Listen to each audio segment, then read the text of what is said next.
Hey guys, tonight we travel back to the age of corsets, clunky pocket watches, and the eerie glow of gas lamps. You're lying in a stiff bed surrounded by heavy drapes.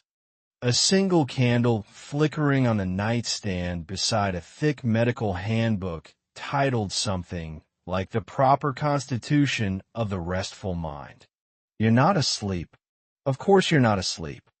It's 1873, and even if you've had your nightly mutton and taken your constitutional stroll, you're now staring up at the ceiling, wide awake, wondering what on earth one does before sleeping when there's no Netflix, no melatonin, and no chamomile gummies.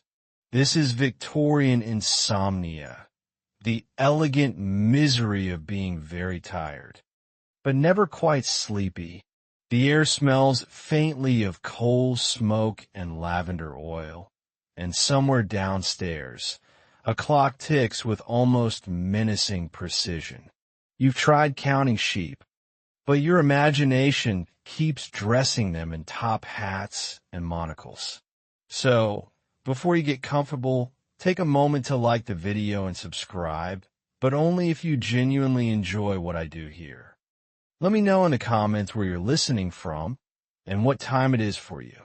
Now, dim the lights, maybe turn on a fan for that soft background hum. And let's ease into tonight's journey together. You begin by pulling the scratchy wool blanket up to your chin. It's winter, and this townhouse in Bristol has a persistent draft that sneaks in under the windowsill. You try to recall what your physician said about the matter last week. Something about avoiding overexertion and vigorous thought before bed. Something else about lettuce. You didn't ask follow-up questions. Victorian society had a bit of a sleep crisis.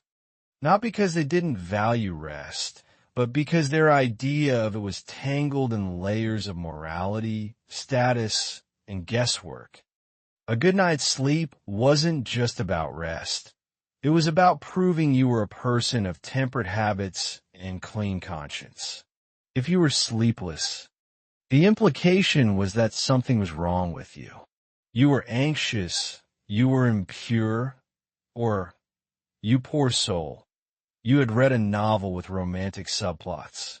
In urban homes, the problem was magnified by the daily grind of industrial life. Coal smoke fouled the air. Horses clattered all night. You shared your bed with your spouse, possibly your children, and definitely a few lice. And as gas lighting became more common in cities, people began staying up later. Instead of letting the sun dictate bedtime, society started to stretch its days unnaturally long. Historians still argue whether this shift to artificial lighting significantly worsened insomnia or simply gave people more options to notice it. Some suggest the appearance of sleep disorders was just a consequence of people having more time to complain about them. You're now lying there in your high-collared nightshirt, listening to the groans of old wooden beams above you. You wonder, should you try reading a passage from Pilgrim's Progress? Your eyes might betray you, slipping shut from sheer tedium. But no, you already tried that last night, and instead had a long dream about trying to escape a very moral but extremely boring cave. In upper-class circles, sleep became something of a competitive sport. Journals and magazines were filled with conflicting advice. One week it was avoid rich foods after 8 p.m., and the next it was a rich beef broth settles the nerves. You couldn't win. Either you were too pious to relax, or too indulgent to deserve rest. Some Victorians tried to quantify sleep. They kept logs. To bed at 10:47. Slept soundly for 2 hours. Awoke at 12. 53 due to cat stepping on chest. Entire diaries were filled with the most thrilling midnight notes like, heard carriage outside, cold in feet, still awake. And then there was the guilt. Victorian guilt had a special way of dressing up as virtue. Lying awake was, in some circles, interpreted as a sign of divine communication. Perhaps the Lord was sending you a message at 2:15 a.m. about your neighbor's hedge, or your own regrettable choice to eat goose pie at lunch. So what did they actually do when sleep didn't come? Some walked, slowly, indoors, back and forth across the drawing room, with a shawl and slippered feet, hoping the movement might lull their thoughts.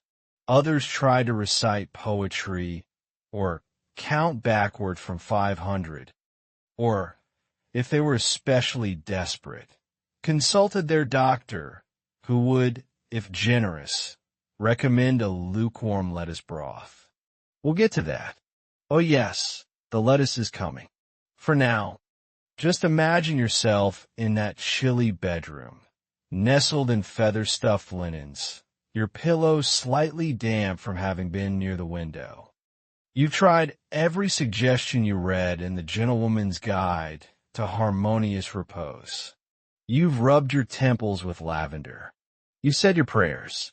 You've read 3 pages of a sermon. And still, your eyes remain stubbornly open, blinking at the ornamental plasterwork above. Sleep, in Victorian times, was not just a biological need. It was a performance, a delicate, evening-long ballet of rituals, tonics, and strict discipline. And like all great performances, it often fell flat.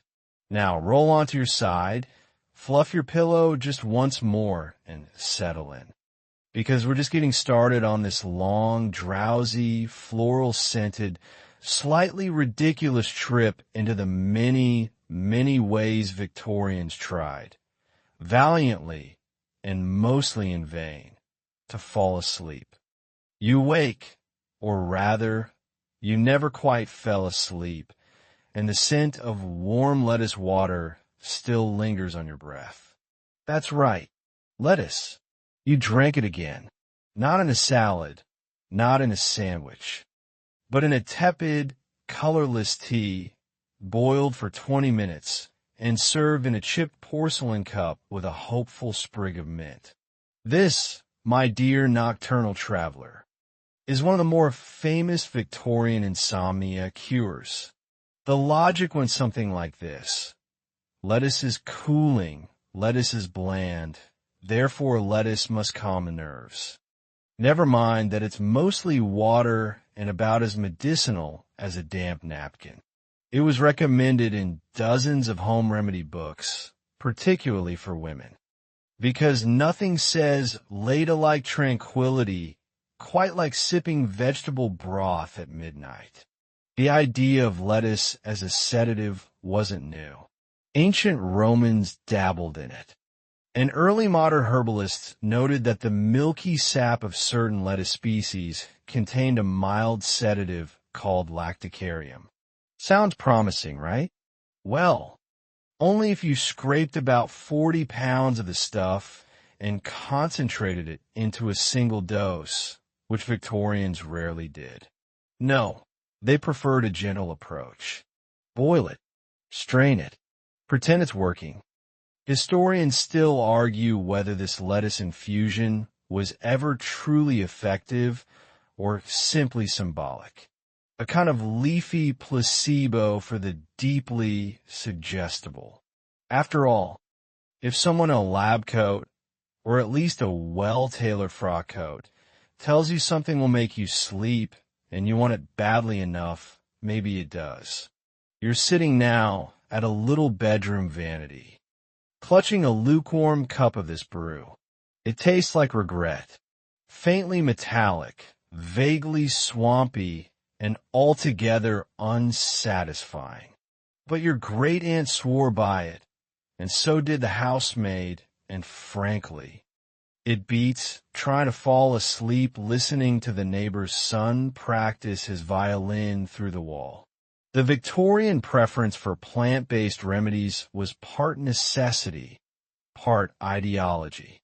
Apothecaries and respectable women's guides alike leaned hard into the idea of natural cures. There was a moral cleanliness to it. Lettuce didn't excite the blood. It didn't lead to madness. It wasn't addictive like opiates or alarming like electricity. It was humble, innocent, green.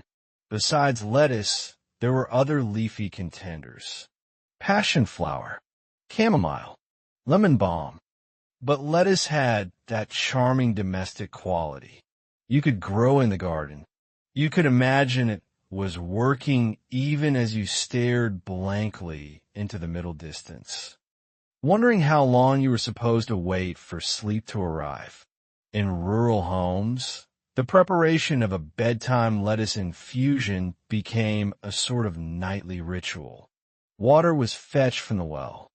A few outer leaves were plucked, rinsed in a chipped enamel bowl, and boiled until the kitchen smelled faintly like steamed sadness. It was then poured through muslin and served, always with a warning not to add sugar. Too stimulating, they said. God forbid your lettuce tea tastes good. There's something oddly comforting about the whole business.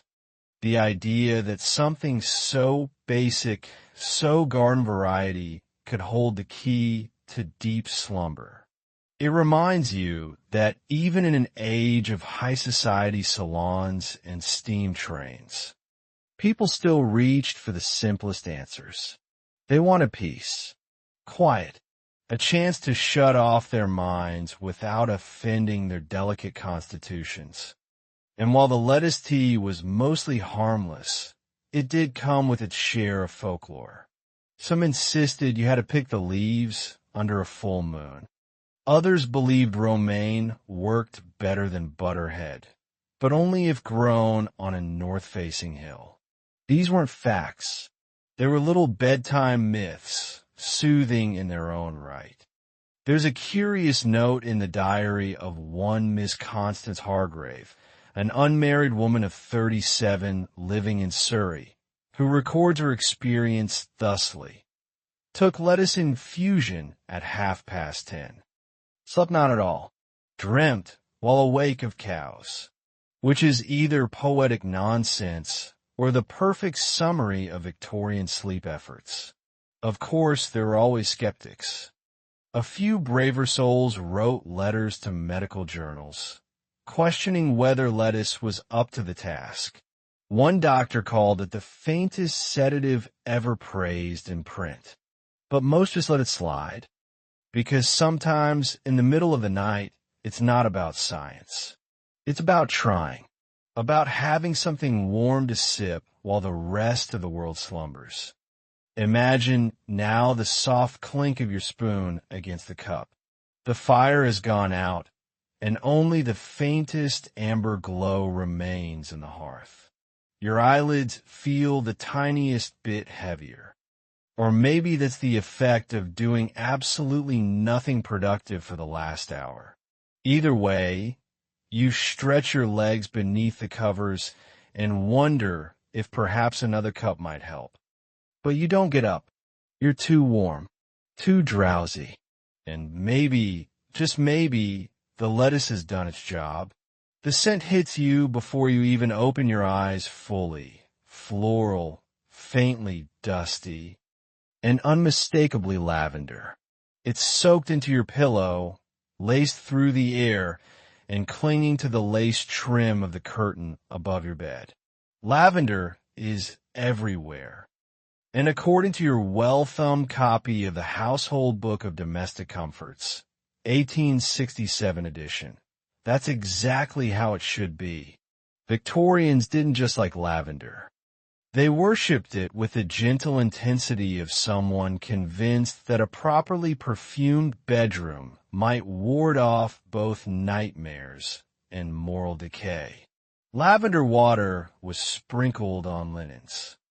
Dried bundles were hung over headboards. Lavender oil, dabbed behind the ears, was believed to soothe nervous tension, especially in the ladies. You're lying still, your nose tickled by the scent as your brain chases sleep.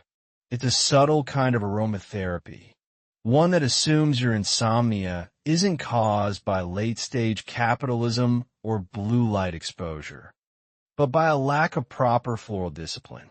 And it wasn't just for pillows.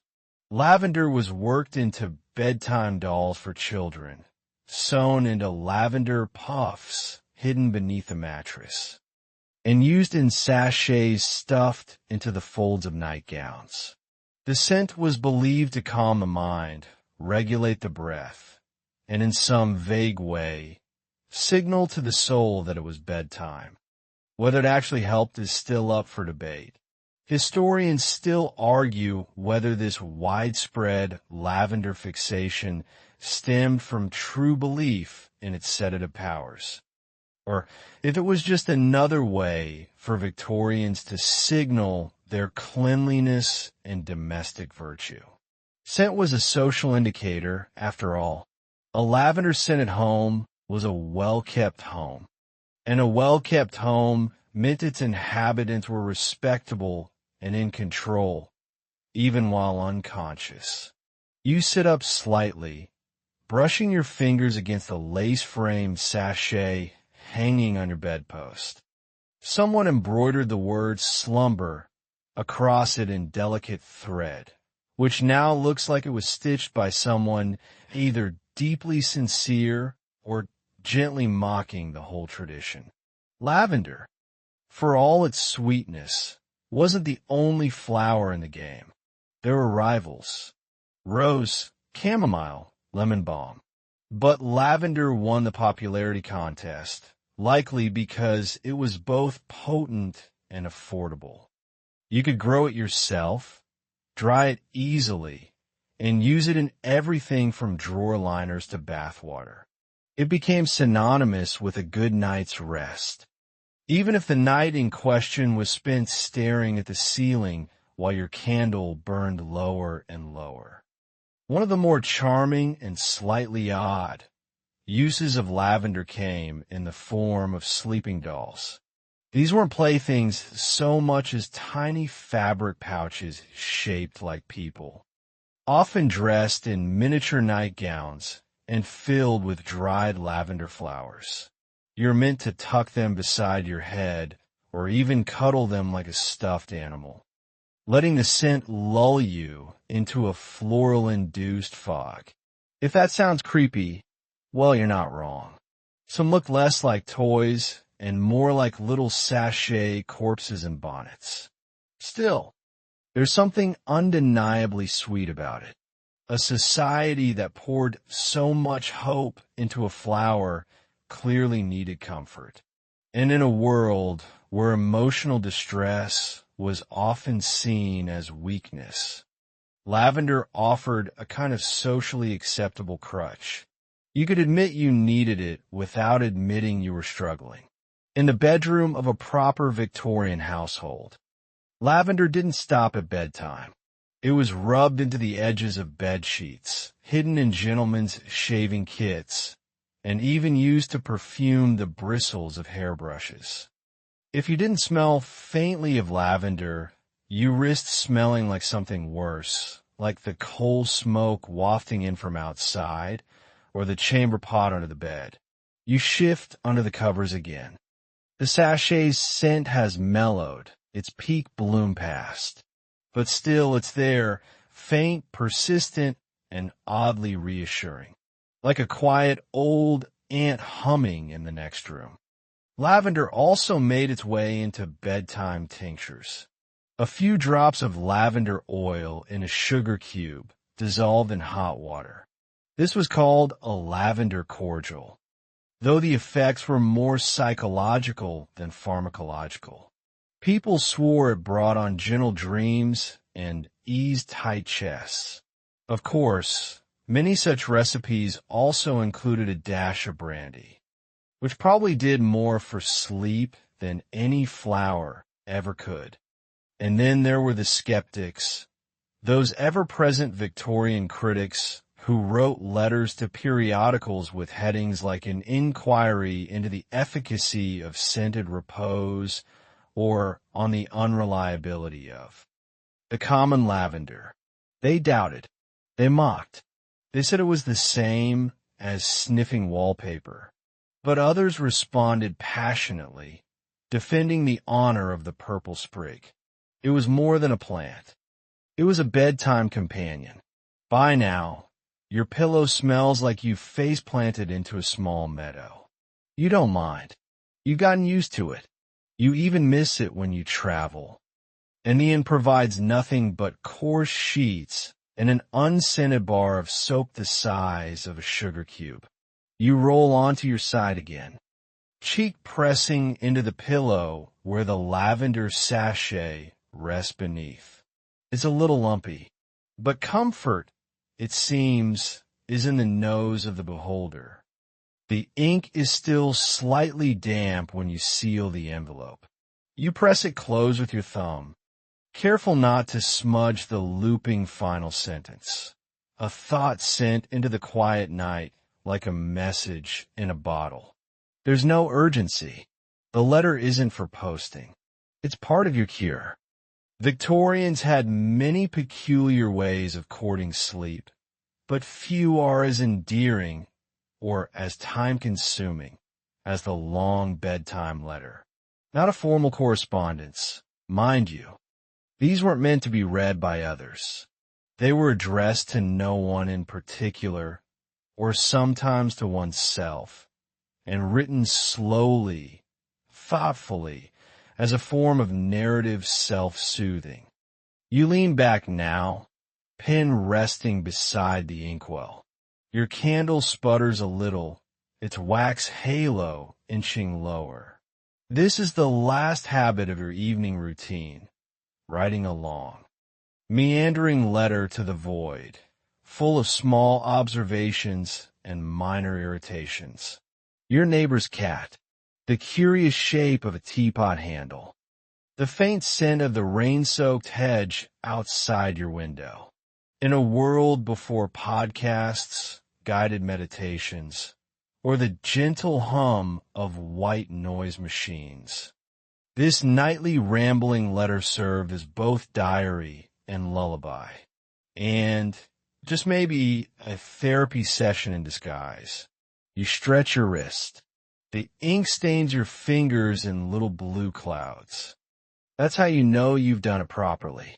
Historically speaking, this tradition grew from two converging trends: the Victorian obsession with epistolary habits, and the rise of what some called domestic introspection. Letter writing wasn't just functional, it was recreational, therapeutic. And when you wrote to yourself or to an imagined friend, dear auntie in the country, perhaps, or a childhood chum long vanished, it felt both meaningful and harmless. Historians still argue whether these bedtime letters were genuine emotional releases or simply another form of performative virtue. Some letters have survived in personal papers, neatly folded, and signed, unsent, and they read like gentle lullabies to the soul, full of lists, memories, even weather reports. The moon is swollen and low, one reads. I did not expect sleep. The dog barked only once today. You imagine someone in a flannel nightgown, hunched at a little wooden desk, scratching out these lines in silence while the rest of the house lies sleeping. It wasn't just women either. Men wrote them too, often more stoically, but with equal yearning. A Mr. Edwin Crouch, for example, a retired solicitor from Kent, filled 14 notebooks over the course of 2 years with entries written solely between midnight and 3 a.m. They were never addressed to anyone, just observations, scraps of memory, and questions he never expected answered. Do ducks dream? He asks on one page. On another, What became of that blue marble I swallowed in 1849? These letters didn't solve insomnia, but they slowed the mind. Writing longhand forced you to move at the pace of thought. You couldn't rush. You couldn't scroll. You just wrote, one word at a time. Now, you glance back at your own letter. You didn't plan it, but you somehow ended up describing the odd noise the floorboards made after tea. It doesn't matter. You fold it carefully, slide it into an envelope, though there's no address, and stack it gently atop yesterday's. You don't keep them forever. Some you burn in the hearth. Others you leave in drawers to be found by curious great-nieces in a distant future. There's something quaintly defiant about it. In a culture where emotional repression was encouraged, particularly among the respectable classes, these letters were little acts of rebellion. You were allowed to feel tired, melancholy, even bored, and you could tell someone about it, even if that someone was just the page itself. Of course, this ritual came with accessories. You needed a proper letter-writing desk, or at least a fold-down lap tray, a bottle of ink, preferably walnut or iron gall, a quill or a dip pen. Fountain pens were too modern, too quick, and blotting paper to dab away the evidence of your more enthusiastic flourishes.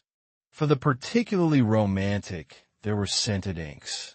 Violet, rose, even lavender, of course, which meant your letter could smell as sleep-inducing as it sounded. Though some doctors warned against this, too stimulating, they said. Everything was too stimulating, including apparently one's own handwriting. Still, the process soothed you. And unlike today's insomnia rituals, scrolling, tapping, doom scrolling again, this one didn't leave you jittery. You were tired by the end, not from anxiety, but from the lovely boredom of detail. Your hand relaxes now. You've set the pen aside. You run your fingers across the paper, already cooling. Outside, the wind pushes softly against the window pane, and you wonder whether you remember to mention that in the letter. You did.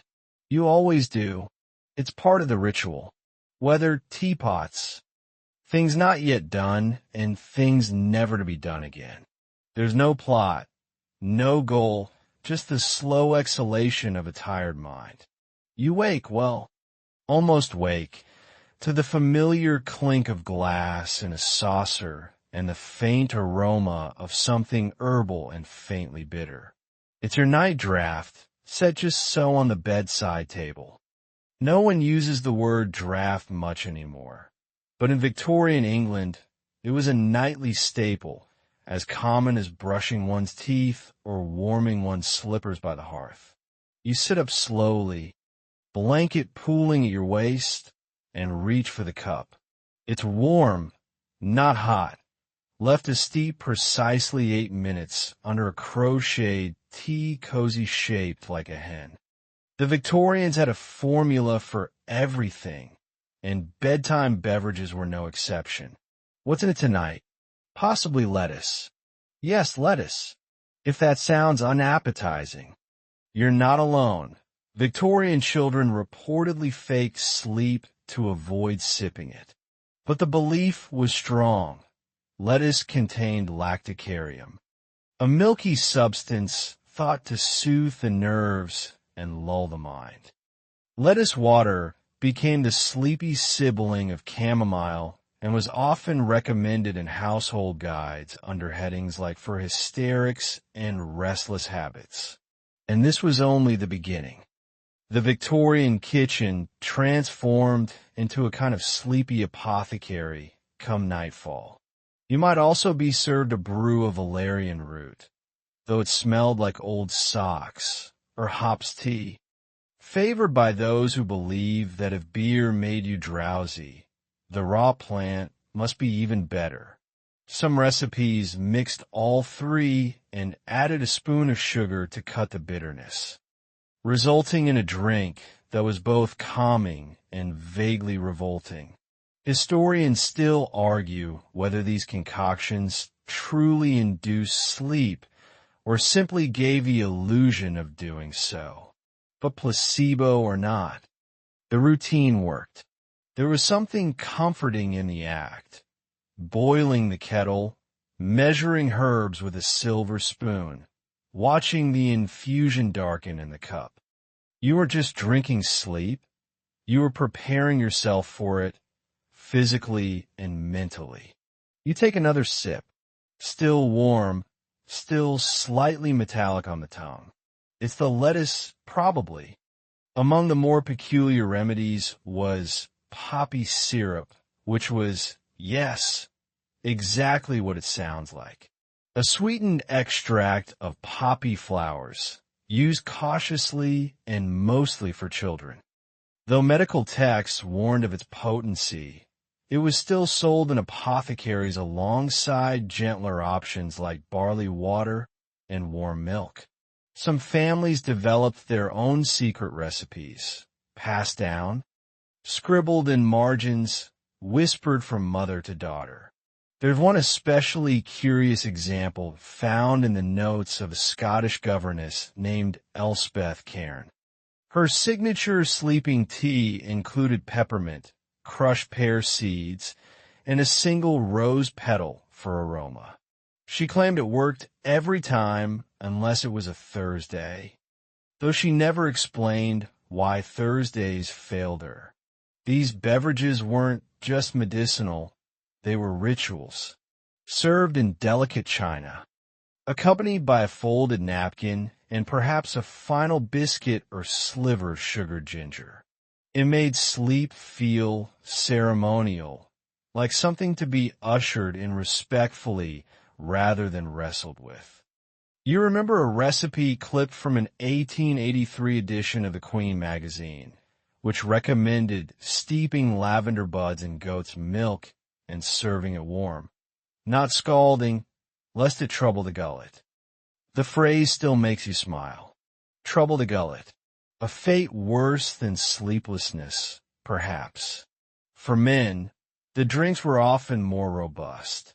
Hot toddies laced with whiskey, or nightcap cordials featuring clove, nutmeg, and, oddly, raw egg. These were less about sleep and more about unwinding, but they shared the same ritualistic tone. The day ends. The cup is lifted. The world softens. In some homes, it was a family event. Children received milder brews, warm milk with honey, or barley water stirred with a stick of cinnamon. They sipped it from tiny mugs shaped like animals or fairy tale characters. It gave the illusion of control over sleep, that elusive beast. There's something almost monastic about the practice. The quiet stirring, the scent of herbs, the way the cup warms your hands while your thoughts begin to drift. It's not the drink you suspect, but the slowness of it all that does the trick. You aren't hurrying toward sleep. You're wandering toward it, cup in hand, through a hallway of steam and silence. You set the empty cup back on its saucer. There's a ring of greenish residue at the bottom.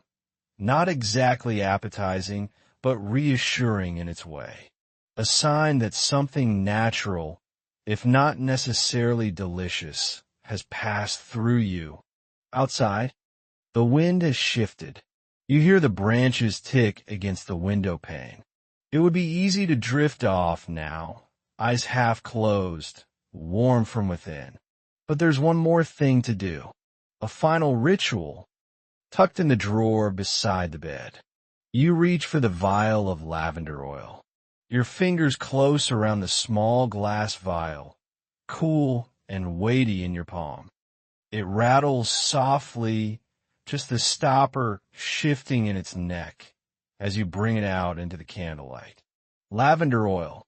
The Victorians swore by it, not just for sleep, but for virtue, for serenity, and in some circles, for warding off excessive passions.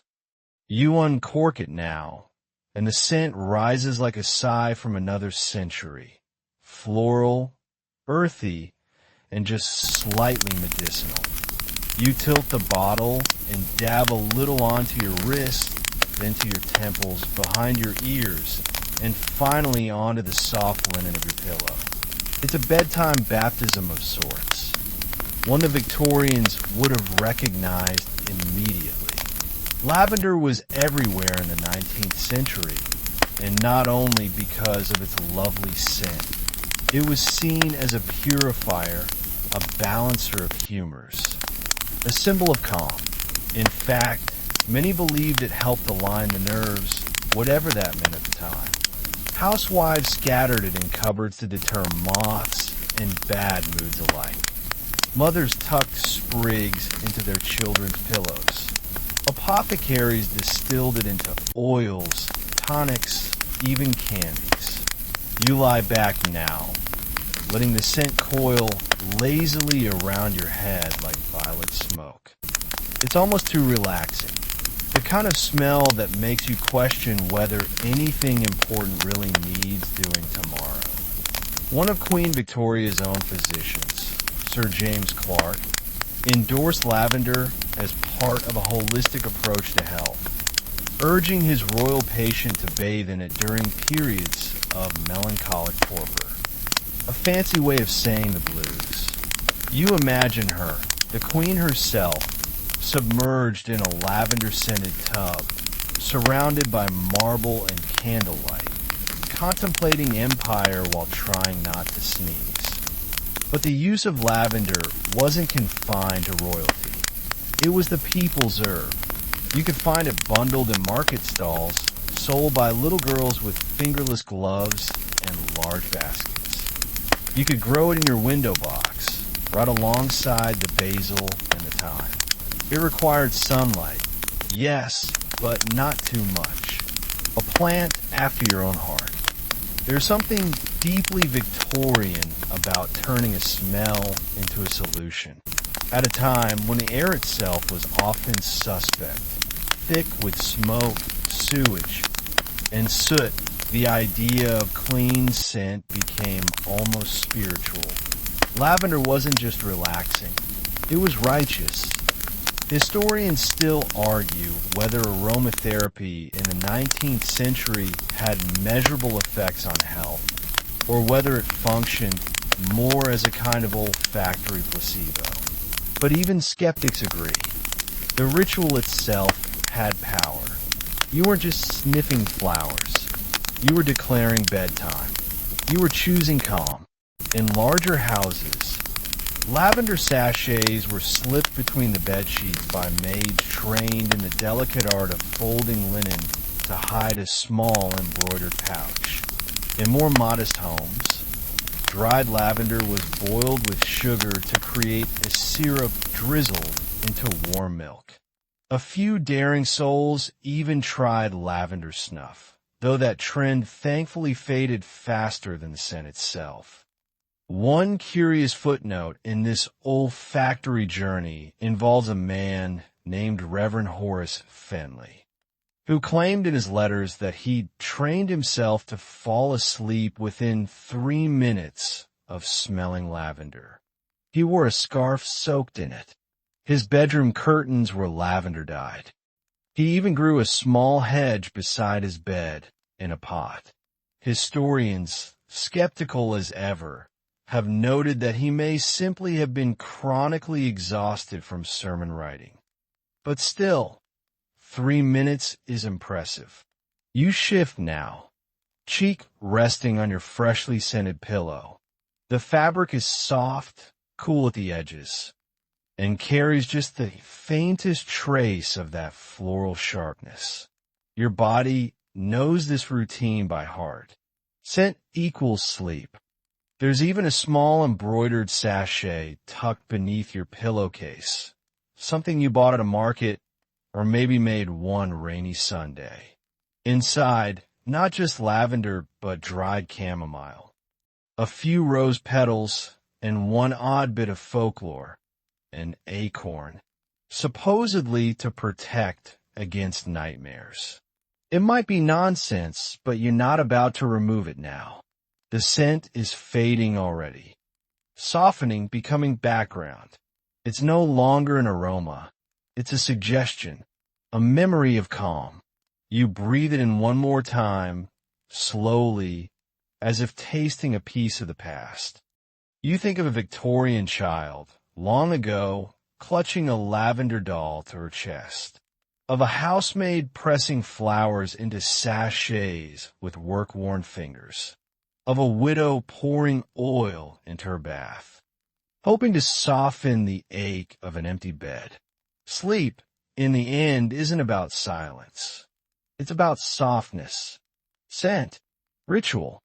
You realize the Victorians, fussy and floral though they were, might have gotten that part exactly right. You close your eyes, letting the scent carry you a little further. Not quite asleep, not yet, but you're closer. And that's what lavender was always meant to do. Not drag you into unconsciousness, but coax you there, gently, like a grandmother's lullaby or the soft creak of a familiar floorboard. The bottle remains uncorked beside the bed, just in case. You're lying still now, surrounded by the quiet hush of your room and the fading trace of lavender on your pillow. But before you drift off, there's one more step, one more piece of the Victorian bedtime ritual that, depending on your temperament, is either endearing or absurd. The writing of a nightly letter. Yes, a letter, every evening, often addressed to no one in particular. You swing your legs off the bed and reach for the writing box on the little table by the fire. It's made of polished rosewood, inlaid with mother of pearl. You open the lid with a soft click and unfold the blotter to reveal a single blank sheet of ivory paper. The quill is already dipped, or maybe you prefer a stubby pencil. Either way, the act begins the same. The Victorians were nothing if not verbose, and for many of them, journaling wasn't just introspective, it was medicinal. Doctors encouraged it as a means of quieting the mind, especially for women of nervous disposition. You'd be prescribed not laudanum or opium, but ink. A sentence a page, a volume of ruminations that might lull the brain into a quieter rhythm. Historians still argue whether this practice was truly about self-care, or if it was yet another socially sanctioned outlet for repressed emotions. But whatever the motive, the result was thousands of little notebooks, letters, and diaries now housed in archives and attics, filled with the drifting thoughts of people trying to fall asleep. You dip your pen now just once neatly. No flourish needed. Your first line might read, "Dear evening, thank you for the breeze." Or, "I have tried the lavender again. It continues to smell like shoe polish, but I am comforted nonetheless." The beauty of the nightly letter was its aimlessness. You didn't need a recipient. The page itself was the listener. Some Victorians addressed their musings to the moon, to God, to an imaginary cousin in Kent.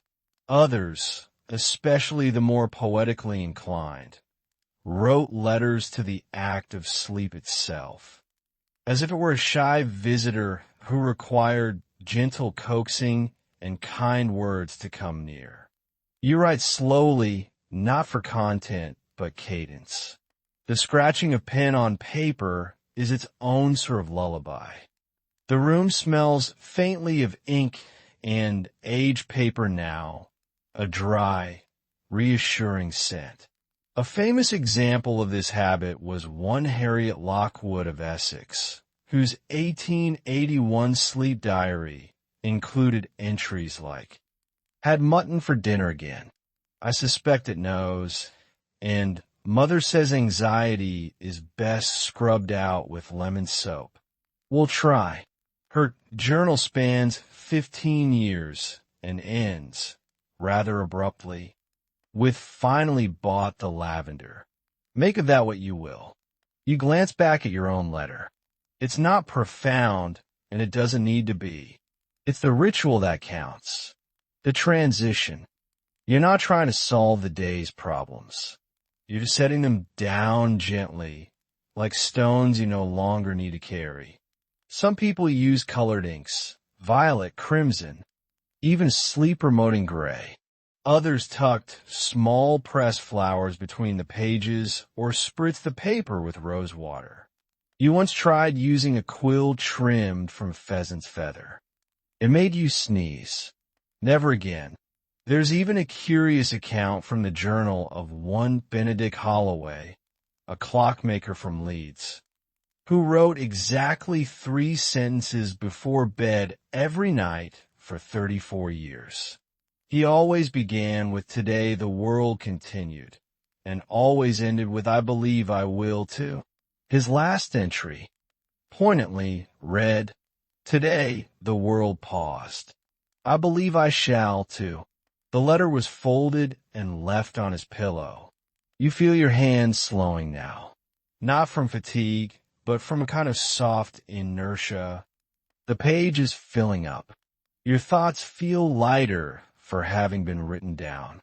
You blow gently across the ink, waiting for it to dry. The words shimmer for a second in the candlelight, then settle. You fold the paper once, then again. You don't seal it. That's not the point. You tuck it under your pillow, beside the lavender sachet and the stray acorn. Outside, the wind sighs again, a low exhale against the glass. You wonder, briefly, how many Victorians fell asleep with ink-stained fingers. How many dreams were shaped by the sentences they scribbled just before sleep claimed them. How many letters were never meant to be read, just written. Your pen rests now. The box is closed. The fire is burned low, but not out. You lie back. The day is ending, and you've written it away. The candle flickers lower now, casting long. Soft shadows that waver across the wallpaper, a pale floral pattern, just faded enough to seem friendly. Your head sinks deeper into the pillow, but your mind still lingers in that twilight space between words and dreams. Good, because you've just remembered one final element of the Victorian sleep routine, and this one involves your feet. Not a foot bath, though that had its place, especially if your ankles had been particularly offended by the cobblestones that day. No, this was something gentler, weirder, and decidedly more snug. We're talking about the Victorian obsession with bed socks. Yes, bed socks. A pair of thick, hand-knitted socks was considered essential nighttime gear for anyone who considered themselves even remotely respectable. To sleep sockless was to invite both pneumonia and social collapse. And the Victorians did not take chances with either. You reach now toward the side of the bed, where a small wicker basket sits. Inside, one slightly lumpy but very warm pair of woolen socks. You slip them on with a practiced wiggle of your toes. Ah, bliss. A little itchy, maybe, but comfort has never been entirely free of texture. The reasoning behind this bedtime staple was twofold: warmth and circulation. Keeping the feet warm was believed to draw blood away from the brain, calming restless thoughts and encouraging slumber.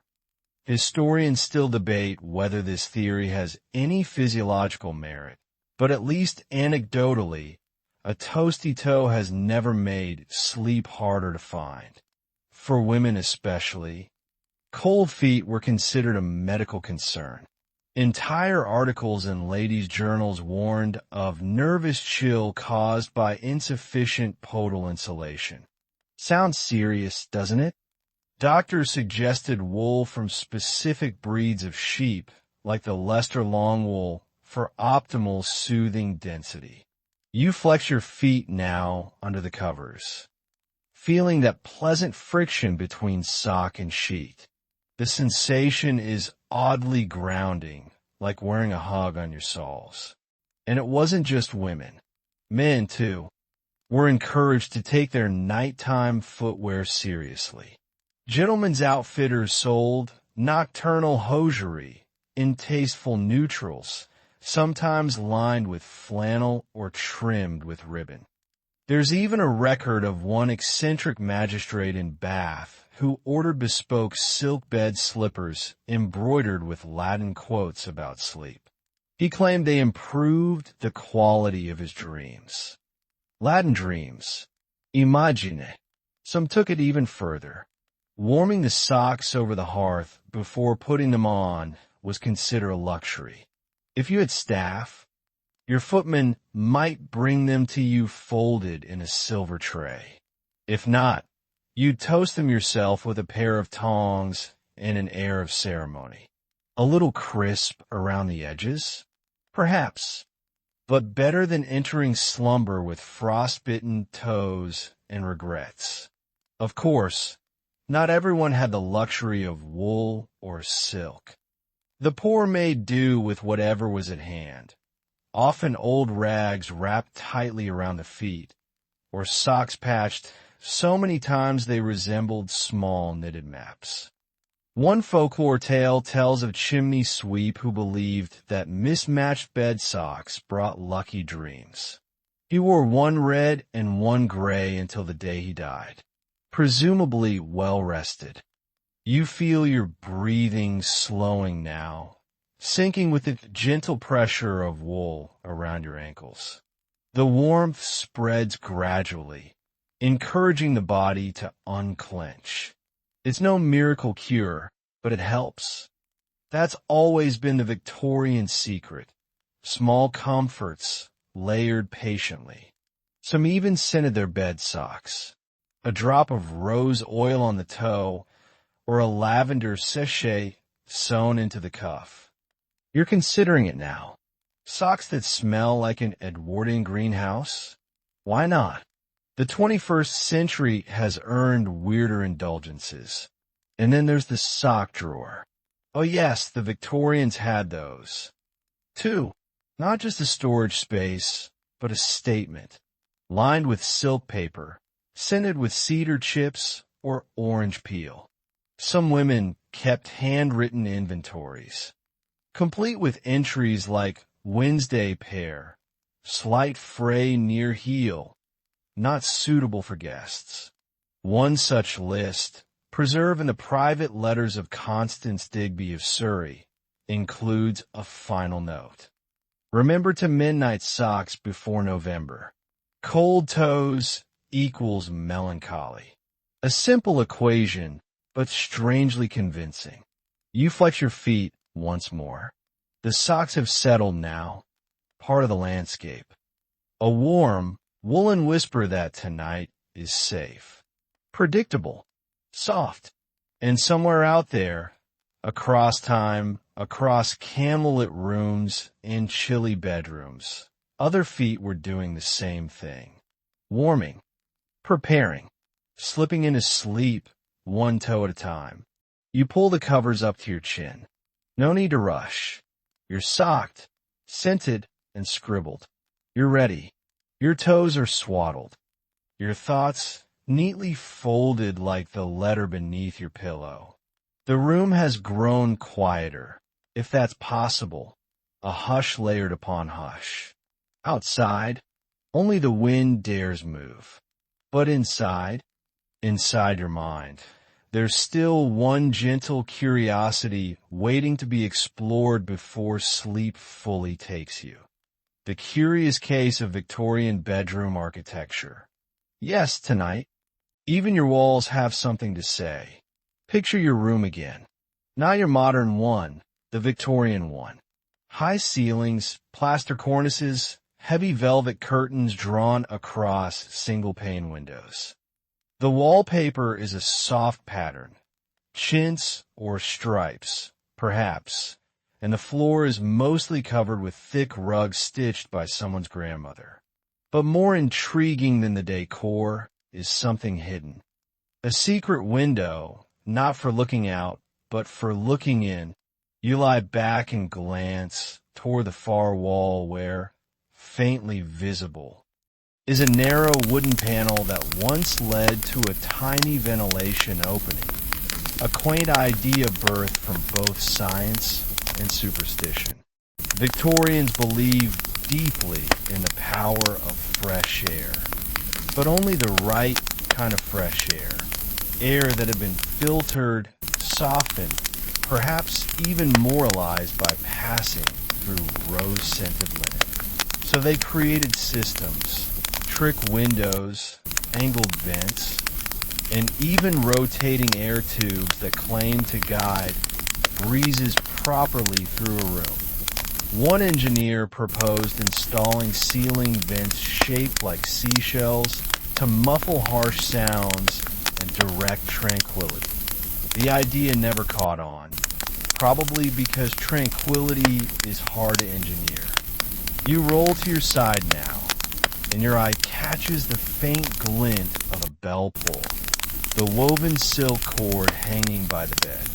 It doesn't ring anymore, of course, but in its day, it would have summoned a servant, or maybe a warm brick for your feet, or in rare cases, a physician trained in somnolent consultation. Yes, there were sleep doctors even then, though their advice leaned heavily on moral scolding and chamomile. One little known trend among the upper class was to install sleep niches, smaller alcove-like bed spaces, almost like cozy closets, designed to hold in warmth and block stray drafts. These niches often had curved tops, like a carriage roof, to guide sound more gently toward the sleeper's ears. Imagine being tucked into a wall, essentially, and told, "This is for your health." Claustrophobic? Maybe, but oddly comforting too, like a human drawer. Historians still argue whether these architectural features were based more on actual health research or a cultural obsession with controlling the uncontrollable, namely, sleep itself. For Victorians, rest wasn't just a passive activity. It was something to be pursued, coaxed, and ultimately dominated. An achievement. Even your mattress would have been chosen with medical intent. Horsehair for firmness, feathers for softness, or core, dried coconut husk for its cooling properties.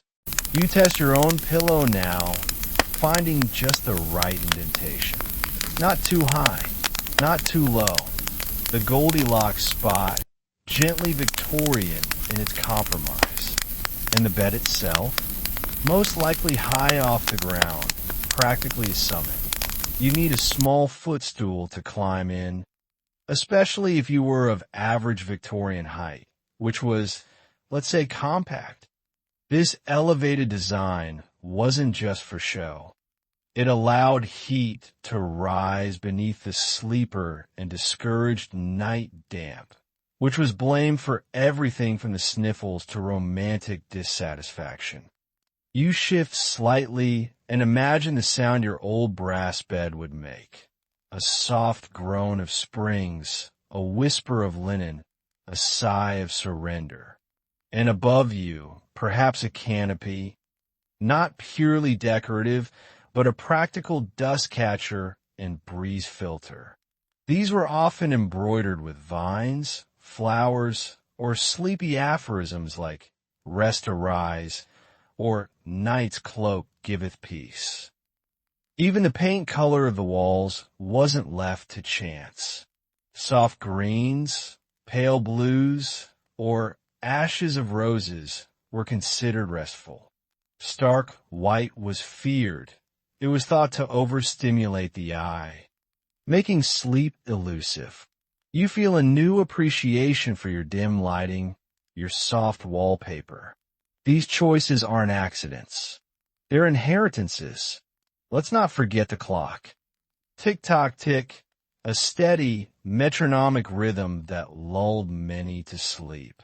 Unless it was one of those shrill, high-pitched pocket watches ticking away on a nearby bureau. Then again, some Victorians swore by the sound, claiming it helped them pace their thoughts. Others wrapped their clocks in handkerchiefs at night, muting time just enough to soften its presence. You imagine doing the same now, tucking the noise under a blanket of cotton and letting silence rise. You're not alone in this room, by the way, not in memory. Every cornice, every curtain holds the habits of centuries. How many people pressed their heads into that same spot on the pillow? How many tucked their bed socks tighter against a winter's chill? How many believed, truly believed, that a better air vent or a puffier curtain would be the final key to restful sleep? And now you here, with your 21st century fan humming gently and the ghost of Victorian routines wrapped around you like a quilt. You are part of this long experiment, this shared, timeless ritual of trying so tenderly to rest. The wallpaper seems to blur now. Your eyes flutter. The room is less a place than a sensation, warm, enclosed, very softly breathing. And somewhere in the wood grain, you think you hear it, a voice from some dusty blueprint, whispering. This room was built for sleep, and you've done quite well. You're still here, aren't you? Not fully asleep, but not entirely awake either. Somewhere in the liminal quiet, swaddled in soft socks and Victorian echoes. Perfect. Because now we turn to something every bit as delicate as lace trim on a nightgown and just as likely to be scribbled in the margins of a diary. The art of the bedtime routine. Or, as Victorians preferred to call it, the preparation for repose. That's right. Sleep wasn't just something that happened. It was something you prepared for, like a dinner party or the arrival of your judgmental aunt. Each gesture mattered, from the dimming of lamps to the precise angle of one sleeping cap. Because you didn't just fall asleep. You descended gracefully, like a ship easing into harbor. Start with washing. Victorian nighttime ablutions were a curious mix of practicality and ceremony. You begin by pouring lukewarm water from a ceramic pitcher into a matching basin, often blue and white china if you were lucky. Not too hot, because steam was thought to agitate the nerves. Not too cold either, lest your skin seize up. You splash your face now, delicately of course. There's no need to cause a scene. Next, you dab a little scented vinegar behind your ears. Yes, vinegar. Lavender vinegar, rose vinegar, sometimes even elderflower. Astringent, cleansing, and considered very fashionable. If you're feeling bold tonight, perhaps a dab of cucumber extract for ocular tranquility. Sounds fake. Wasn't. And now the teeth. Toothbrushes existed, of course, made of bone or wood with boar bristles. Not gentle, not mini. The paste, often a gritty mixture of baking soda, charcoal, and something that smelled vaguely of licorice root. But they brushed meticulously, because no lady or gentleman wanted to dream with foul humors of the mouth. After the face and teeth came the hands. Moisturizing was serious business. Many people swore by lanolin from sheep's wool, others used almond oil or goose fat. If you were fancy, You might own a porcelain hand mask that looked like a small glove and was worn overnight to help ointments soak in. Imagine waking up and peeling porcelain off your hand. Haunting, but effective. One charming, if now outdated, tradition was the hair ritual. For women, this meant removing dozens of pins, gently brushing out the hair, always 100 strokes. Obviously, and weaving it into a nighttime braid. Sometimes, if the hair was particularly luxurious, a lady's maid might actually weigh it, just to see if it had grown. For men, the ritual was simpler, but no less sacred. A tidy comb through, perhaps a bit of mustache oil, if you had one, and then the donning of a nightcap, less Ebenezer Scrooge, more a stylish bonnet to keep brain heat in. The Victorians genuinely believed that the brain leaked warmth through the top of the head, so covering it up made perfect, sleepy sense. Historians still argue whether these elaborate bedtime routines were more about physical comfort or social performance. Was it truly about health? Or was it just another way to display discipline, elegance, and moral superiority? Even in unconsciousness? Let's not forget the reading ritual, a small devotional perhaps, or a moral parable. Some households favored the Book of Household Management, which included such riveting bedtime entries as a proper manner of trussing a chicken and how to soothe a whining husband. Delightful stuff. If you didn't fall asleep from content, you might collapse under sheer sentence length. And then came letters. So many letters. Victorians were compulsive nighttime writers. Love letters, diary entries, thank you notes, little messages to themselves. One popular belief was that writing before bed extracted residual restlessness from the nerves. Sort of like flossing, but for emotions. You reach now toward that tiny table beside the bed, the one with the drawer that never quite closes, and pull out a note card, just for a line or two. Felt grateful for warm socks. Must ask roaster for more lettuce. Perfect. The pen scratches softly against the page like a whisper. Candles are snuffed. Curtains are drawn. And if you're wealthy enough, or especially anxious, perhaps you placed a soft cloth over your mirror. Not for any medical reason, but because some believe that reflections at night could disturb the soul. You've heard worse superstitions. And finally, the last step, lying very, very still. Victorians believed the position of sleep mattered immensely. On the right side was considered optimal for digestion. On the back, too prideful. On the stomach, sinful, or at the very least suspicious. If you must roll, do it slowly, like a dignified sea otter. And just before drifting off, a simple phrase murmured to oneself or to no one at all. Something like, peace be upon this room, or let the body rest and the mind follow. One woman, in a journal from 1883, recorded her nightly mantra as, I am not my worry. I am simply tired.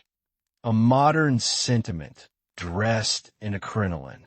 So you lie here now, a well-brushed, mildly greased, faintly vinegar-scented Victorian in full repose.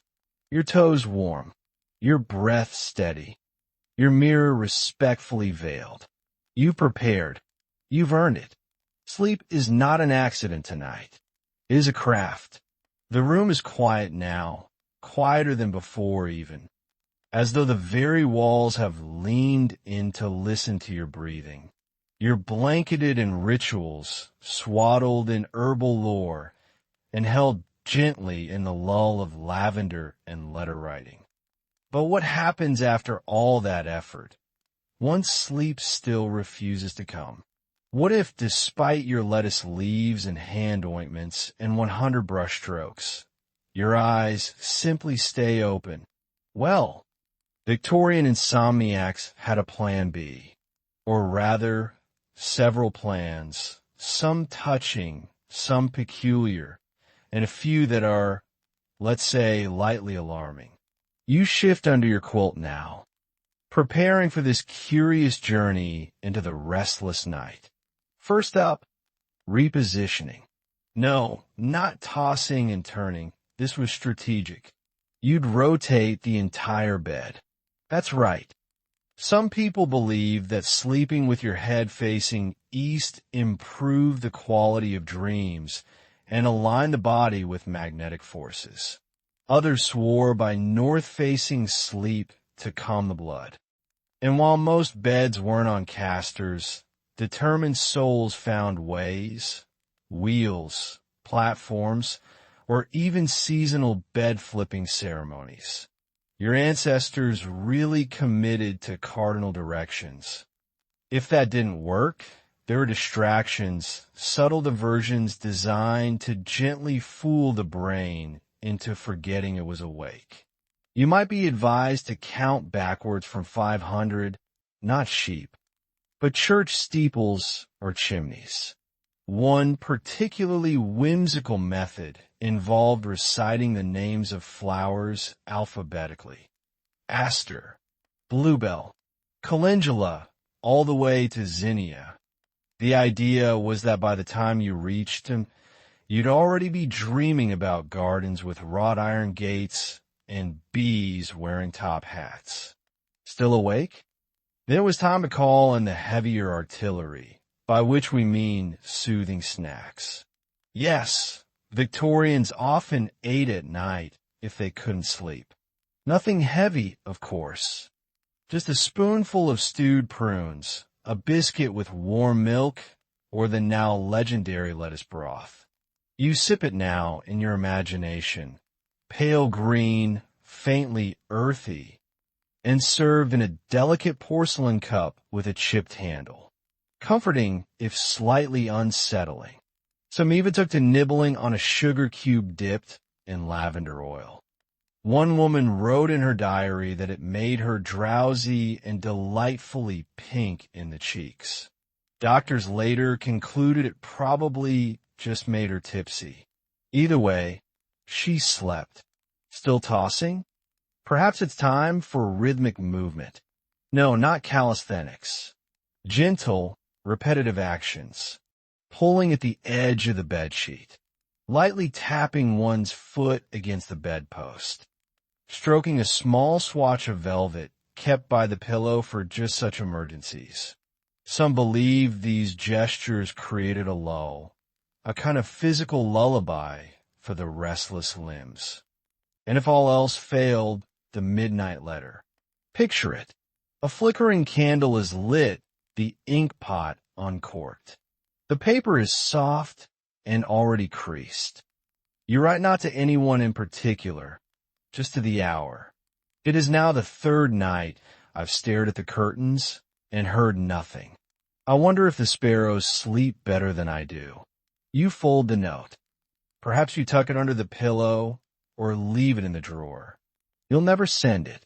But now the mind feels emptied, like rain after too many clouds. Historians still argue whether these nocturnal habits actually helped, or simply gave sufferers something to do during the strange hours between 1 and 4 a.m., when even ghosts are said to feel drowsy. What's clear is this. Victorian insomniacs were creative and profoundly polite. Rarely do they seem angry about their sleeplessness, just quietly bewildered. Some turned to gadgets.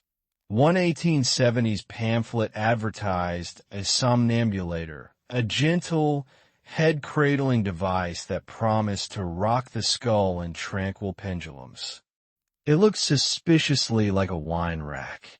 Another, the nocturnal harmonium, played soothing tones triggered by the sleeper's pulse. which sounds calming, unless your heartbeat got a little too enthusiastic. You roll slightly now and consider what your version of the nocturnal harmonium might be. A playlist, perhaps, or the rhythmic sound of your fan, or this voice gently babbling about bedtime vinegar and bell pulls. The Victorians also prized consistency above all. Same bedtime, same nightcap, same pre-sleep reading. They believed irregularity bred insomnia. One article in an 1882 household journal warned that late supper guests are the enemy of repose. Harsh, but relatable. And then there were the superstitions. Let's not forget those. A common one: never place your shoes facing the bed. Doing so might invite wandering spirits to walk in them while you sleep. Another: don't sleep with your hair loose. It could tangle with bad dreams and pull them into your skull. Whether anyone tried to untangle dreams in the morning is lost to time. But the imagery is delightfully absurd. Some insomniacs swore by reciting poems aloud, softly, over and over like incantations. Now fades the glimmering landscape on the sight. They didn't always finish the verse. Sleep would catch them midway, as it may be catching you now, somewhere between syllables and the hush of your own breath. And if none of that worked, if you were still awake by morning's pink edge, then you simply rose, refreshed your vinegar, and tried again the next night. Because for the Victorians, sleep was never wasted. Even a sleepless night had its ritual, its lace-lined dignity. Even restlessness had rules. You lie here now, tracing the curve of that imaginary velvet swatch with your fingertips. You picture the steeples and the sugar cubes. You feel the softness of structured routine cradle you. You are part of a long lineage of wide-eyed dreamers, blinking softly into the dark. And unlike the somnambulator, this method still works. By now, you've steeped in enough lavender-scented rituals and lettuce-laced remedies to put a taxidermied owl to sleep. But let's pivot ever so gently from bedrooms and broth to the curious institutions that promise to fix everything. The sleep clinics of the Victorian era, or as they were more commonly called, rest homes, nervous retreats, and, rather ominously, quiet houses. You might think of them as the 19th century equivalent of a spa/asylum hybrid, except with more doilies and fewer disclaimers. These were places where chronic insomniacs, overworked governesses, and anxious clergymen were gently removed from the excitements of modern life. You know, those overwhelming excitements like tea with too many sugars or children speaking above a whisper. You arrive at one of these places now in your imagination. The gate creaks softly behind you. The gravel path crunches just so. You're escorted inside by a nurse wearing 17 buttons and a slight look of worry. Not about you, about everything.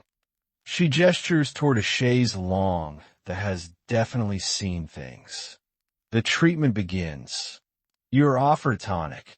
No one will tell you what's in it, only that it tastes faintly of celery and something metallic, likely a touch of bromide, a common sedative at the time, both soothing and mildly addictive. The nurse notes your dosage in a ledger the size of a picnic basket. Now let's talk rest cure. Pioneered by Dr. Silas were Mitchell, yes, the same man who once suggested women should not read too many novels. It involved complete bed rest. No reading, no talking, no movement. For weeks. You were expected to lie perfectly still while your body, and presumably your willpower, realigned. You're tucked into starched sheets. Meals are served on porcelain trays. The wallpaper is floral. The silence is deafening. Some patients found it restorative. Others didn't. Virginia Woolf famously loathed her time under rest cure, describing it as a slow drowning in cotton. Charlotte Perkins Gilman turned her own experience into the yellow wallpaper, which remains the literary equivalent of a polite scream. Historians still argue whether these retreats were genuinely therapeutic or simply a tidy way to hide mental health behind lace curtains and monogram towels. What's certain is that the goal was always calm. Not healing, just stillness. Not all rest homes were so strict. Some leaned into nature. Imagine a hilltop retreat in Devon. You're encouraged to walk barefoot in the grass each morning, earthing, they called it. The idea was that soil had sedative energy. You lie in the shade of an elm, breathing slowly. Occasionally, a nurse reads aloud from Wordsworth. Others tried music therapy. A man named Dr. James Wiltshire created tonal sequences on an early harmonium designed to sync with the heart rate. They weren't exactly lullabies, more like droning foghorns, but they were delivered with conviction. Patients described them as soothing in the way thunder can be. Still, the oddest cure might be the weighted blanket prototype. Yes, even in the 1800s, people were layering themselves under heavy quilts to calm the nervous system. One hospital in Edinburgh used horsehair-stuffed duvets, promising gentle compression to still the chaotic pulse. You try not to think about the horse part. And what of the company? In these homes, sleep-deprived souls would occasionally mingle over sedated tea. They spoke in low tones about the dreams they hoped to have someday. One man claimed he'd been chasing the same ghost in his sleep for 12 years. Another confessed she missed nightmares, just for the drama. Some patients wrote poems. Some collected pressed flowers. One woman, a widow from Leeds, embroidered over 300 tiny pillows during her 6-month stay, each with the word rest stitched into the fabric. The staff nicknamed her the Pillow Prophet. Honestly, iconic. You recline now in one of these fictional drawing rooms, warm blanket on your lap, sipping cucumber tea that tastes inexplicably of lint. Outside, a fountain burbles. Inside, someone is quietly playing the harp, or possibly sneezing into one. Hard to say. The rest home isn't perfect, but it is, in its odd way, comforting. Everything has been slowed to a gentle murmur. No decisions, no clocks, just the polite hush of structured stillness. And that, for many Victorians, was enough to coax sleep back to its perch. Before you leave this place, this imaginary house where time itself seems to nap, you pause in the hallway. A sign on the wall reads, "Quiet minds dream best." Beneath it, a small mirror is covered with lace. You continue on, your steps muffled by thick carpets and even thicker expectations. In the distance, someone turns a page. A breeze stirs the drapes. You adjust your shawl and yawn, the way one does when they realize they've been tired all along. Sleep wasn't guaranteed here, but stillness was. And for those worn thin by the nightly chase for dreams, that was often enough.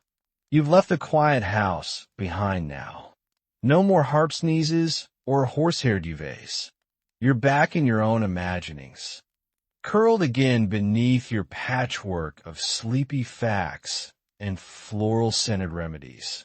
But before we drift too far towards slumber, let's explore a space where insomnia collided with innovation.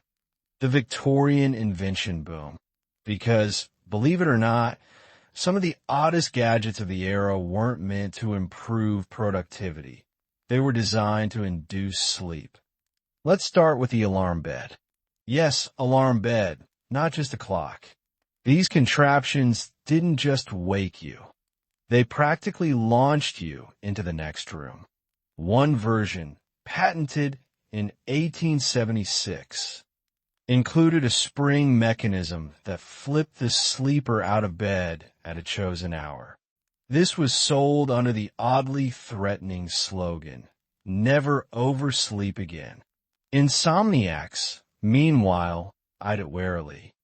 After all, they were struggling to fall asleep, not become human toast.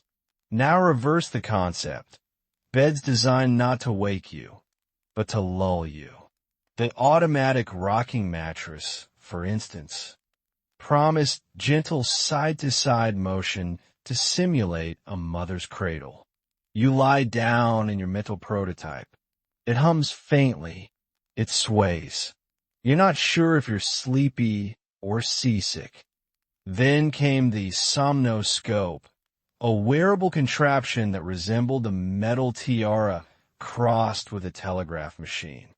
Its inventor claimed it would detect neural agitation and emit a calming vibration near the temples. What it actually did was buzz faintly and confuse everyone within 3 feet. One review read, "Useful only if insomnia is caused by a lack of head tingling." Historians still argue whether these devices were the result of genuine scientific pursuit or simply late-night desperation masked in brass. Many were discontinued quietly.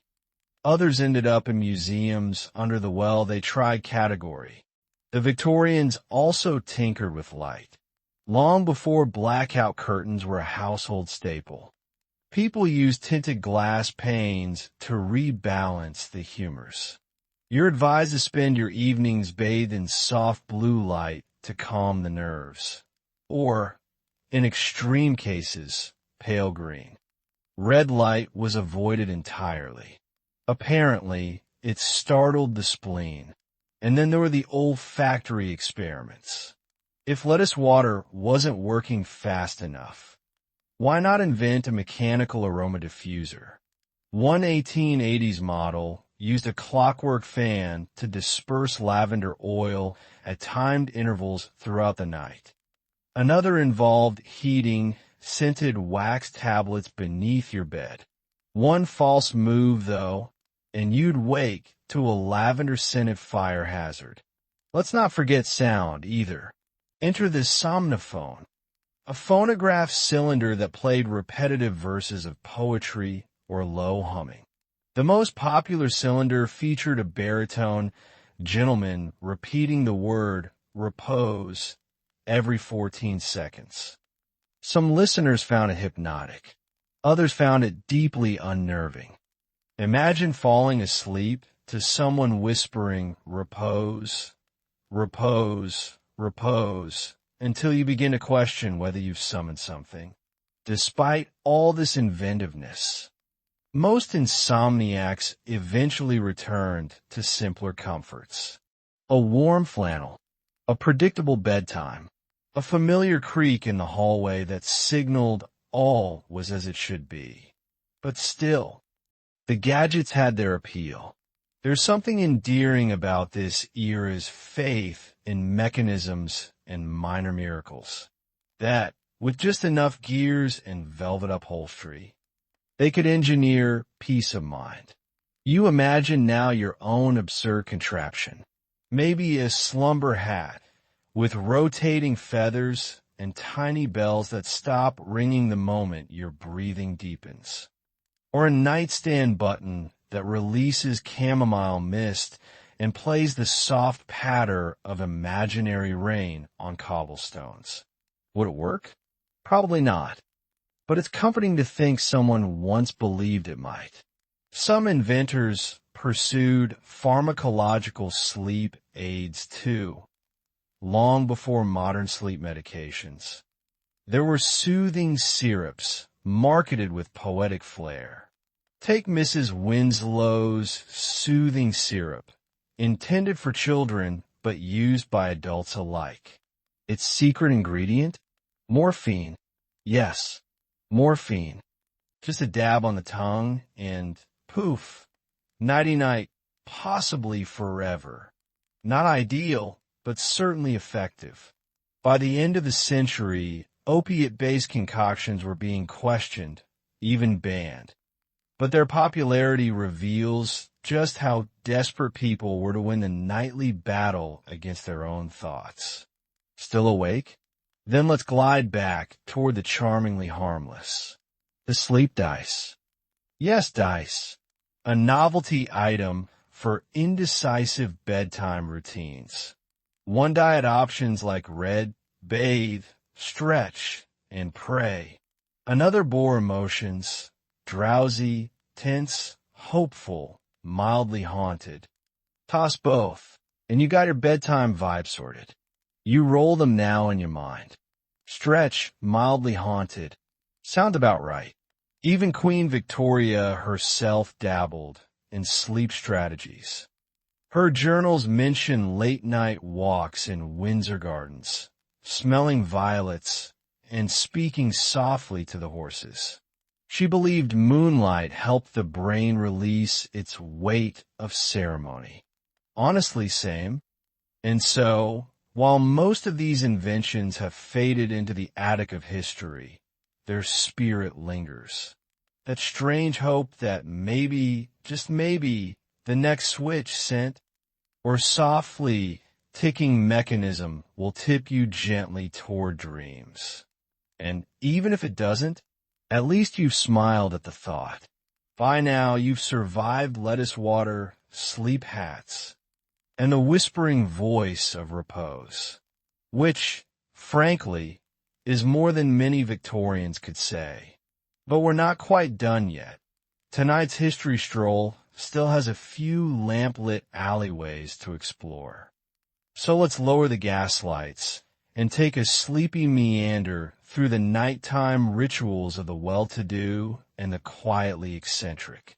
Because when insomnia settled in, it wasn't just the realm of doctors or inventors. Ordinary and not so ordinary, Victorians created elaborate personal systems for coaxing sleep. Some routines were wholesome. Others were baffling. Most of them charmingly useless. Take Sir Herbert Gallington Potts. He wasn't particularly famous for anything except chronic restlessness and a sprawling nightly checklist that included brushing his hair 100 times in reverse, reciting psalms backward from memory, and clapping exactly 6 times to chase away residual energy. It said he once fell asleep mid-clap and woke up refreshed and with very confused servants. Or Lady Willoughby Stroud, a society hostess who swore by sleeping under a pyramid-shaped canopy woven from linen and copper thread. She believed the shape attracted harmonious energies and arranged her bed diagonally across the room to align with magnetical ley lines. Did it work? She claimed it did, unless Mercury was in retrograde. Historians still argue whether her sleep success was due to geometry or just sheer exhaustion from moving furniture. In more modest homes, rituals were simpler but no less specific. You might place a Bible under your pillow, preferably open to Psalm 4 verse 8, or drink a single thimbleful of warmed ale while thinking of your childhood dog. One particularly niche practice involved eating exactly 3 almonds while facing north. We don't know why. Maybe because 4 almonds felt greedy. There were also more communal habits. In boarding houses, insomniacs sometimes gathered in kitchens for still-hour suppers. Tea and toast at 2 a.m. served in silence. One woman wrote that the clink of butter knives in the dark was like a lullaby made of spoons. Even pets played a role. Some Victorians let their cats sleep on their stomachs to draw away nerve heat. One man trained his ferret to nest inside his dressing gown because he believed the animal's steady breathing mimicked divine rhythms. It probably just liked the warmth. You try these on for size, one by one. The copper thread canopy shimmers faintly overhead. You perform a few slow claps, just in case Herbert was onto something. The almonds crunch quietly in your imagination. You wonder what your childhood dog would think of all this. Probably, why aren't we chasing ducks? The rituals weren't just superstition. They were control. In an era when science had few real answers and medicine often hurt more than it helped, these oddball bedtime systems gave people a sense of agency. A tiny map through the fog of fatigue. And, perhaps more importantly, something to do while sleep stubbornly refused to arrive. That's the quiet truth of insomnia. It's not just about being awake. It's about waiting. And humans hate waiting without a purpose. So they invent reasons. Rhythms. Routines. Some were beautiful. One artist in Bath painted a miniature landscape each night before bed. He called them dream portals. Most were no larger than a postage stamp. He never sold a single one. He simply stacked them in a drawer and said, "I like to sleep knowing I made a tiny world." Others turned to correspondence. Sleepless Victorians often wrote long, winding letters during the wee hours. Letters to cousins, to forgotten sweethearts, even to the editor of the local newspaper. One man regularly mailed updates to his own future self, labeling the envelopes for a drowsier day. They were often just lists of things he'd thought about between midnight and 3. Hedgehogs, lamp oil prices, the ethics of yawn contagion. You write your own mental letter now. Dear sleep, you begin. I've done the clapping. I've eaten the almonds. Please RSVP.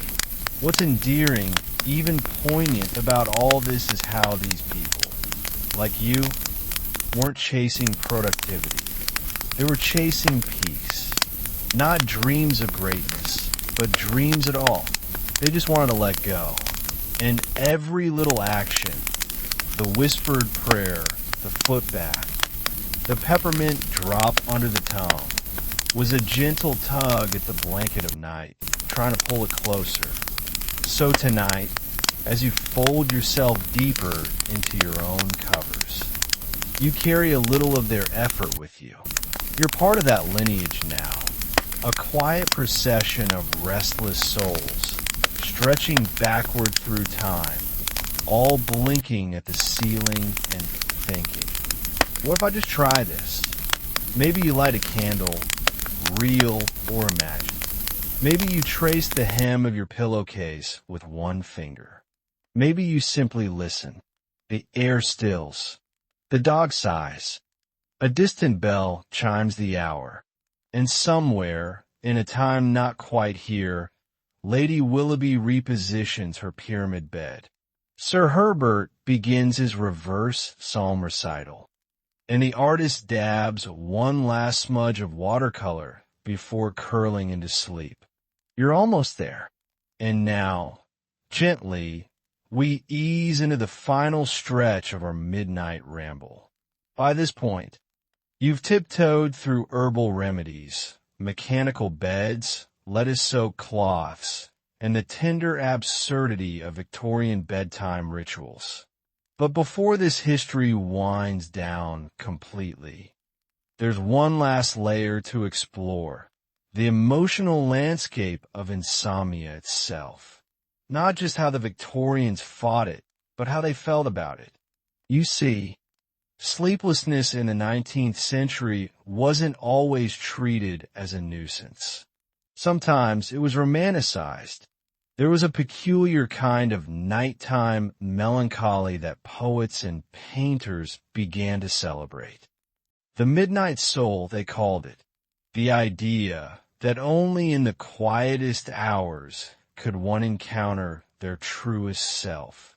You lie back now, not as a restless body, but as a brooding, candlelit spirit, contemplating the stars and your purpose beneath them, with, of course, a lavender compress on your brow. Poets like Matthew Arnold and Christina Rossetti wrote verses specifically about lying awake. Some of it was beautiful. Some of it sounded like someone needed chamomile and a hug. But all of it was threaded through with the idea that being awake at midnight could be more than restlessness. It could be revelation. One essayist described insomnia as a gentle haunting, as though your mind were being visited by thoughts too shy to appear in daylight. Another claimed the hours between 2 and 4 were when the brain turns to soup and begins tasting itself. Victorian prose, never dull. Even spiritualists got involved. Seances were frequently held at midnight, when the veil was thinnest and, conveniently, when everyone was already awake. Mediums claimed that those with chronic insomnia were sensitive to the frequencies of the departed. It was either that or they just drank too much black tea after dinner. Historians still argue whether this nocturnal mysticism offered comfort or simply masked anxiety with poetry. Either way, it gave the sleepless some dignity. To lie awake was no longer failure. It was a kind of secret membership, the order of midnight minds. But as the industrial age pressed on and clocks ruled every waking moment, sleep became something to conquer, not ponder. By the late 1800s, sleep clinics were emerging. So were sleep charts, recommended dosages, and ideal sleeping postures that looked suspiciously like advanced yoga. You were told not to eat after 6 p.m., to avoid novels that stir the blood, and to sleep with your head pointed north to align with magnetic currents. Honestly, it's a miracle anyone ever nodded off. Still, through it all, some clung to older comforts. A pot of balm, a faded quilt, the gentle creak of a chair by the fire. So you imagine yourself now, slipping beneath that quilt. A fire burns low behind you. On the table, a cup of cool lemon balm tea, a half-read serial novel, and a pyramid-shaped hat you'll never quite understand but find oddly reassuring. The window is cracked open just enough to hear the world breathing. Outside, the street is empty. Inside, you're anything but. Because that's the secret the Victorians never quite solved. Insomnia isn't always a thing to fix. Sometimes it's just a time to be. To feel your own thoughts keeping you company. To listen for the sound of your breath threading itself into the hush of night. You remember Lady Willoughby's ley lines. Sir Herbert's backward psalms. The poor soul whispering repose into a phonograph. They weren't foolish. They were trying, just like you, and in a world that is very good at being loud. The effort to find quiet is heroic in its own sleepy way. So if sleep is here now, ready to wrap itself around you like a woolen shawl, accept it. If it's not, that's fine too. You can stay with the candlelight a little longer. Let the old clock tick. Let the bed sigh. Let the world dim. And while you wait, know that 1,000 gentle minds have kept you company tonight. Victorian and modern, sleepy and strange, thoughtful and tired. You're part of a long tradition of people who, when sleep refused to come, lit a lamp and found stories in the dark. You are not alone. And now we let go. The voices of the past begin to fade, like footsteps down a softly carpeted hall. No more mechanical mattresses, no more lettuce poultices, no more pyramid beds tilted toward the moon. Just the slow, quiet hum of your own heartbeat and the gentlest stillness of night wrapping itself around you like velvet. You don't need to remember everything. You don't need to do anything at all. Let the scenes dissolve. The flickering candle, the sound of spoons in the boarding house kitchen, the whisper of Victorian footsteps on creaky stairs. Each detail, each odd little ritual, slips gently out of focus now, like the end of a dream you don't mind forgetting. Feel the warmth of your own body in the blankets, the softness of the pillow beneath your cheek, the steady rhythm of breath that asks nothing, expects nothing, just flows. Outside, the night continues quietly. Maybe there's a breeze, a car in the distance, the tiniest creak in the ceiling. But they don't need your attention. You've handed the watch over to the dark now. You've done enough. Let your mind grow soft at the edges. Let the stories unravel into threads. There's nothing left to do, nowhere left to go. Just rest. You are safe. You are calm. You're drifting. And sleep is very near. Sleep in Victorian times was not just a biological need. It was a performance, a delicate, evening-long ballet of rituals, tonics, and strict discipline. And like all great performances, it often fell flat. Now roll onto your side, fluff your pillow just once more, and settle in. Because we're just getting started on this long, drowsy, floral-scented, slightly ridiculous trip into the many ways Victorians tried, valiantly and mostly in vain, to fall asleep.